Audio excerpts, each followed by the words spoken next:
In a situation that was perfectly predictable to many people, now that ISIS has been defeated inside of Iraq, the Kurdish forces are now refusing to leave Arab lands and have held a separation referendum in order to legitimize the land that they are on.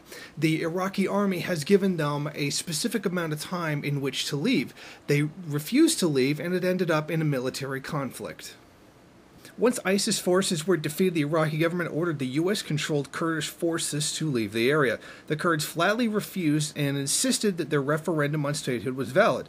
The Iraqi military eventually sent forces into Kirkuk and removed the Kurdish occupiers. Videos have surfaced of Iraqis celebrating the removal of the Kurdish forces. In addition, there have been civilian calls for the military to overthrow the regime of Masoud Barzani, who has been stealing Iraqi oil profits for himself and his cronies. This situation was perfectly predictable. This is something that a lot of analysts knew was coming. As the U.S. propped up Kurdish forces inside of the region, they have gone very far outside of Kurdish lands and have begun trying to take land that does belong to these Arab countries and these Arab people. And this has resulted in a new military conflict. It's very interesting to watch U.S. weapons in the hands of Kurds fight U.S. weapons in the hands of Iraqis over territory that the U.S. already carried out a brutal and inhuman invasion and occupation to already take from people.